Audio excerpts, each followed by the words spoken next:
I'm Moody Boo, and I'm back with a single perfume review. Now, I know there's going to be some people out there that, what did you do? You sold out. What were you thinking? But I have not sold out. I just like whatever I like. I love whatever I love. And I can't help it if it isn't an expensive perfume. I can't help it that it's not niche. I can't help it that it's a designer perfume that you'd probably find all over the place. I can't help it because I love it. And I mean, I love it. And this is Jean-Paul Gaultier's La Belle. Bam! There you go. Who'da thunk? And I can't even remember why I bought it. I didn't smell it first. I blind bought it. And you know, I always thought that the men's bottles, you know, the Kendall bottles that are supposed to be the complements to these, look just that, too Kendall for me. But you don't want to make it anatomically correct. So I just found them a little tacky looking for the most part, unless they had cool designs and shit on them. But just the regular La Male or La Male, I hated that bottle. But once they started putting cool water scenes on there and all this other shit, then they were kind of cool looking. And that's what got me looking at these, was there were some really cool looking bottles. And wait till you see which ones I got. Yes, I bought a bunch of these because they're so cheap. And I was curious about them. Some of the notes looked really good, but there is two or three that I bought strictly because of the bottle. Blind bought it because I fell in love with the bottle.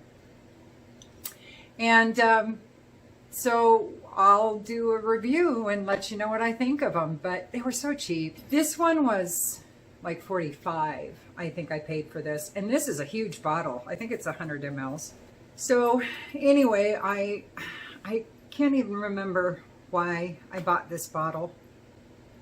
I don't think it was for the bottle itself. I think I just found it for a really, really good price and bought it. And I couldn't be happier. I know. There's a bunch of people, you sell out shit. You're jumping on the cheap designer bandwagon. I ain't jumping on nothing nowhere. Like I've always said, I prefer to fly.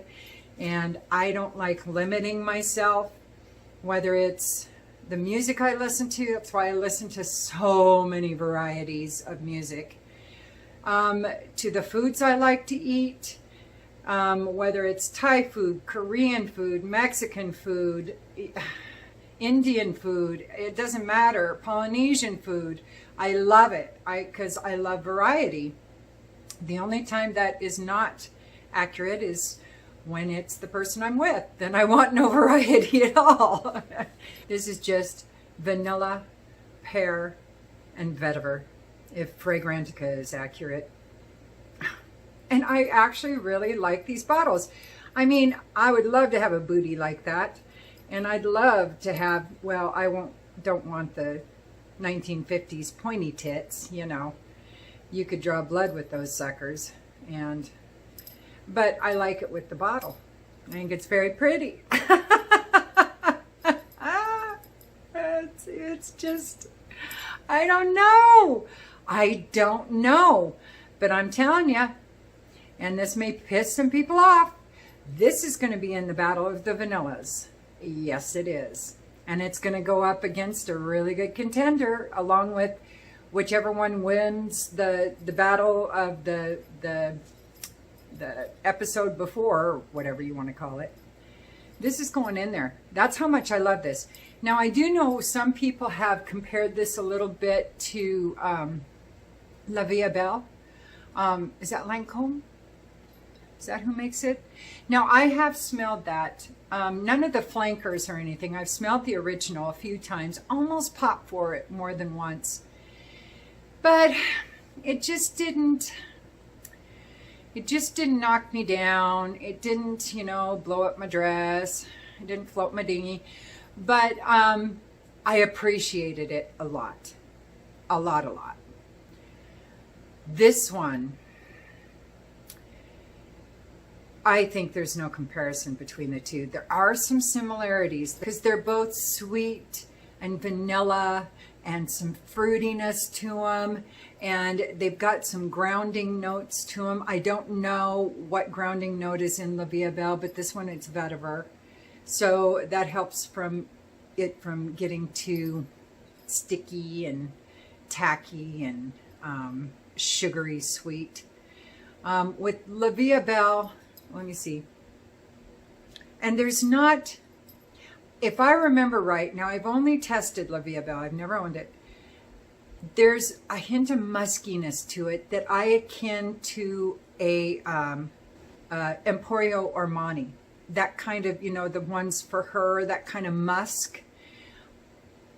If I remember right, there's a hint of that in there. Hint of muskiness in there. A pretty muskiness, but sweet muskiness, but it's still there. I don't get that with this one. No, it's just, and it's not a complex perfume. It's very simple. It's a frivolous perfume. It's one that you could totally wear clubbing because it's sweet, it's intense. I would only do one spray of this. That's all I've done. And look how much of it I've already used. And I've had it a week, not even a week, like 5 days. And I've just been using the shit out of it. And it performs really well, but I've been wearing it for during the day. And then I've been wearing, I know, it's not real appropriate for work, I will say. But I work by myself. So, it's really good for clubbing. It would not formal occasions. Like I said, it's lighthearted, it's simple, it's frivolous, but playful.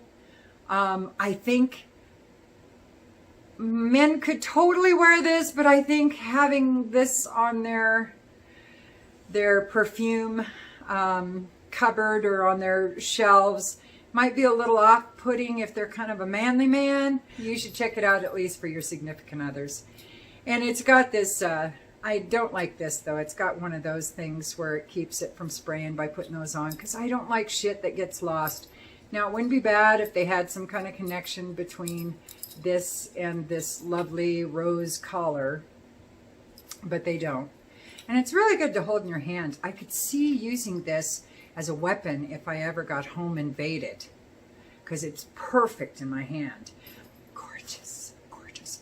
But it's sweet, so be very careful. I would be very careful in hot weather. This is more for, if you're going to do during the summer, you got to go for nights. This is not something that I even think is perfect for dinner out. This is more, like I said, clubbing or intimate times with a significant other. I think I could totally see somebody nuzzling your neck because you got this on for sure. Really affordable too. Oh my God. And I know a lot of people will think that this bottle is as tacky as the men's, or that the men's is cool and this one's tacky. I love it. I love it. I'm really getting into bottles right now though. So, as I think everybody knows. So anyway, I am so happy I bought this. I got to tell you, it's probably my favorite blind buy in weeks. Absolutely favorite blind buy in weeks. Totally worth it, even with pointy tits there. Yeah. So, all right. Well, that's about it. I'm going to, like I said, I've got 5 other of these. And some of them aren't going to get a single review because they're not that good. But I may do a review on 1 or 2 of the other ones. And I'm definitely going to do a house review because you've got to see these bottles. Oh my God, they're so pretty. All right, everybody. I guess that's about it for me. And I'm going to be back with another Battle of the Vanillas. I've just taped it. So I'll get it posted within the next couple of weeks because I already have one posted that I filmed last week is coming up this weekend, but I don't know when I'm going to get this posted, so I don't know why I'm giving you any kind of timeline. But just know that I've got more Battle of the Vanillas. I'm going to be doing lots more battles with a lot of my favorite notes, like coffee and maybe even wormwood and dates and tea and lime and amber and tobacco and patchouli. I enjoy doing them, and it really forces me to decide which one I like the best. Not that it matters which one I like the best, because I love them all. But I just want to know, and I can't decide. I can never decide. Must be the Sagittarius in me. I don't know. Even though I don't really believe in that stuff either. All right. I'll talk to you soon. Use your own nose. Stay well. Peace.